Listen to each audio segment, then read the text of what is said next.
Olá pessoal, bem-vindos ao canal Arte no Fim do Mundo, aqui é a Juliane e nesse vídeo eu vou continuar a colorir aqueles pequenos desenhos dessa página do livro Seasons, da Hannah Kalson, beleza? Eu vou fazer hoje, então, essas duas pedras preciosas.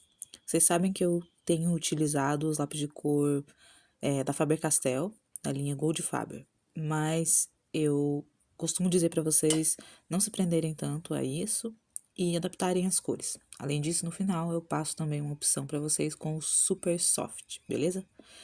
Então, como vocês podem ver, eu já começo usando essa cor que é um marrom bem escuro, mas eu uso com leveza nesses cantinhos desse desenho, tá? Geralmente as áreas de sombra vão ser sinalizadas pelo próprio desenho. Se você quer entender mais como isso funciona, eu vou deixar passando aqui o card, tá? Que vai direto para um vídeo onde eu ensino como sombrear desenhos. Então, lá tem o geral, não só sobre como sombrear alguma pedra preciosa, mas desenhos, qualquer tipo de desenho, tá? E aí você pode ver no detalhe. Mas aqui eu vou resumir para vocês dizendo que eu me atento a pintar os cantinhos, tá? Do desenho. Então, as áreas angulosas, né? Que tem uma ponta. E aonde tem essa marcação, por exemplo, percebam ali que tem risquinhos, né? No desenho. Então, toda área onde tiver algum risquinho, eu vou pintar mais escuro. E aí eu venho com a segunda cor, que é um ocre queimado, e eu vou passar por cima desse marrom que eu passei antes e avançar um pouquinho mais, tá? Então, a gente ainda tá fazendo ali a parte de sombreamento. Então, percebam, eu passo por cima do marrom e avanço um pouquinho mais, beleza? Não tem segredo. E, na maioria das vezes, pintar esse tipo de desenho é uma coisa bem solta mesmo. Você tem só que dar uma impressão, né, de que tem um brilho ali, tá? Próxima cor é um marrom claro ou ocre, tá? E eu vou fazer o mesmo movimento, vou passar por cima de todas as cores que eu passei antes e avançar um pouquinho mais. Então, percebam que agora vai ficar um pouco mais amarelado. Me inspirei naquela pedra que chama âmbar, se eu não me engano é isso, tá? E, enfim, para fazer essa joia aí, tá? E aí, vejam, eu vou avançando um pouquinho, deixo apenas uma área esbranquiçada. Essa área vai dar a impressão de que tem um brilho, você pode deixar dessa forma, beleza? Eu vou reforçar algumas sombras, então eu pego os lápis de cor que eu usei antes, tá bem? Como o ocre queimado e o próprio marrom, às vezes. E reforço ali as áreas para ficar bem pintadinho, né? Bem preenchido. E eu não vou deixar essa área branca, tá? Eu vou pegar uma cor bem mais viva, que é um amarelo alaranjado, e vou passar por cima de tudo isso. Por que eu disse que você pode deixar branco? Porque é o branco que vai dar a impressão de brilho, tá? Então, caso você não tenha um material como eu vou utilizar, né? Que é uma caneta branca, ou até mesmo uma tinta guache para passar ali por cima, então você pode já deixar daquele jeito, com a área branca ali aparecendo. Eu resolvi fazer assim para deixar bem amarelo, alaranjado essa joia, e depois eu venho marcando ali algumas áreas de brilho, né? A gente tem só que dar uma impressão, tá bom?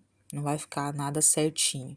Então percebam que eu vou passar a caneta branca em alguns cantos, tá? Para fazer um contraste, você pode passar esse branco nas áreas que estão mais escuras ou mais coloridas, por exemplo, tá? Em cantos, em partes angulosas. Assim como a gente fez o sombreamento, o brilho também vai... a luz vai refletir ali naquela joia dessa maneira, né? Criando um contraste bem grande. Então, você vai de uma cor escura pro branco direto, assim, sem nenhuma... Não é suave, né? O branco, ele tá ali, um brilho bem forte. Só você pegar uma foto aí de uma joia que você vai entender o que eu tô falando. Beleza? Eu vou deixar aqui alguma também para vocês verem. E agora, concluída ali essa parte, eu vou fazer essa segunda joia. Para fazer essa, eu confesso para vocês que eu fiquei um pouco indecisa de que cor fazer ali, porque eu já tinha usado verde na folha, laranja na abóbora e um vermelho, assim, levemente vinho, né, arroxeado ali na beterraba. Então eu fiquei sem muitas opções, e aí eu resolvi usar azul, porque eu não tinha usado ainda. Depois eu pensei que talvez ele não estivesse na minha paleta, mas como eu tô fazendo esses coloridinhos aí bem aleatoriamente, depois eu vejo o que que eu faço, tá? Digo em relação à combinação de cores. Então, percebam que eu comecei com o roxo. Não vai ser roxa, tá? A pedra, mas eu uso o roxo para escurecer o azul. E eu pintei ali todos os cantinhos. Vejam, é a mesma coisa da outra, não importa o formato da joia, tá? Por isso é legal que, caso vocês não tenham visto ainda, vejam aquele vídeo que eu falei no começo, tá? Que eu ensino a pintar, a sombrear, né? Os desenhos. Então, você pode fazer ali uma parte mais escura nas áreas que tem um ângulo, né? Que são pontudinhas, nos cantos, tá? Ou simplesmente escolher um lado da forma geométrica que tá ali. Então, por exemplo, aí a gente tem um monte de triângulo, de pentágono, meio torto, mas é. E até um quadradinho, né, no meio, que é a pedra ali central da joia. Então, você vai usar essas mini formas geométricas para decidir aonde você vai sombrear. Então, você vai escolher um lado do triângulo, um lado do pentágono, um lado do quadradinho. Ai, gente, eu não sei se chama pentágono, mas ali, ó, depois do quadradinho, tem uma parte que tem 5 lados. Então, você vai escolher um lado para sombrear, tá? Nas outras áreas, a gente tem um monte de triângulos. Eles são diferentes, mas são todos triângulos. Então, você vai escolher, vai pintar ali na diagonal um lado, fazendo uma espécie de degradê. Uma espécie não, é um mini degradê, tá? Vai fazer um degradê, vai deixar uma área ali mais iluminada, porque vão vir outras cores ainda. Então eu uso aí todos os azuis que eu posso para fazer o degradê, mas se você não tiver tanto azul, você pode fazer como eu fiz. Eu uso o roxo para escurecer e uso um azul bem mais claro por último, tá bom? Então percebam, eu vou pintando ali meio de qualquer jeito mesmo, gente.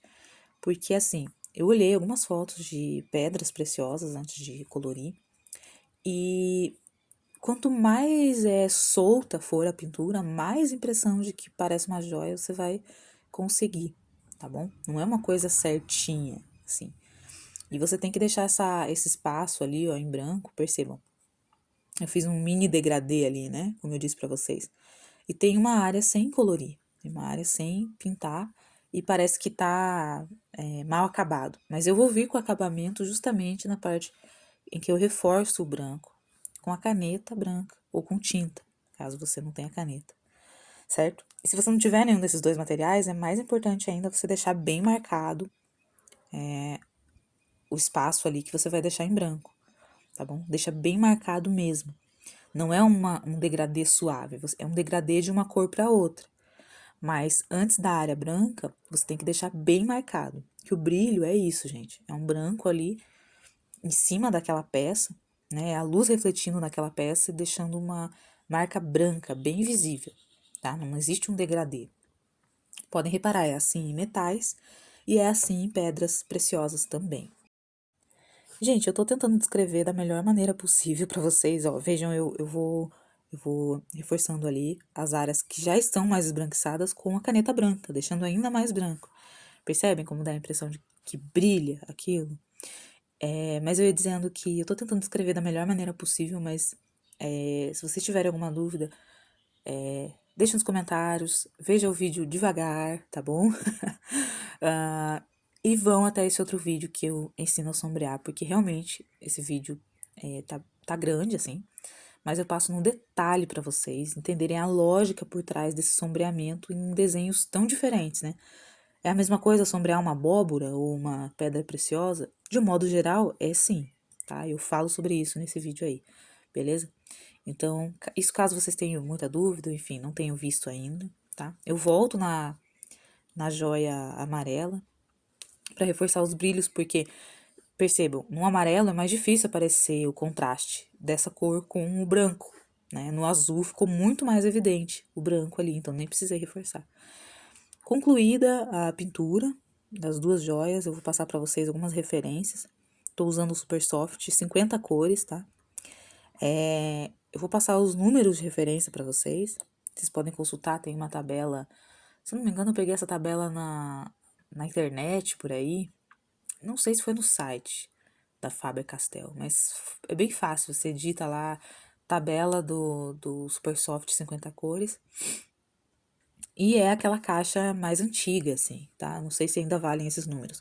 Mas são marrom mais escuro, marrom café, os dois ocres que vem na caixa e um amarelo mais alaranjado, assim, o amarelo mais escuro que tem, tá bom? Isso para fazer a pedra preciosa amarela. A outra eu usei ali um tom de azul bem claro, dois azuis intermediários e o roxo para escurecer o azul, tá bom? Aquele roxo mais escuro que tem, beleza? Vou pegar de volta aí para vocês darem print e compararem as cores. Mesmo se você não tiver algum lápis da Faber-Castell, como o Super Soft, adaptem, tá? Pode usar o Tris, pode usar qualquer um que você tiver, gente. Bem, então assim está ficando a nossa página do livro Seasons, né? Devagar e sempre, mas estou fazendo. E se você tá gostando, deixa o like aí pra mim, tá bom? Inscreva-se no canal, ativa o sininho de notificações, beleza? Agradeço por assistir até aqui e é isso. Tchau! Até o próximo vídeo.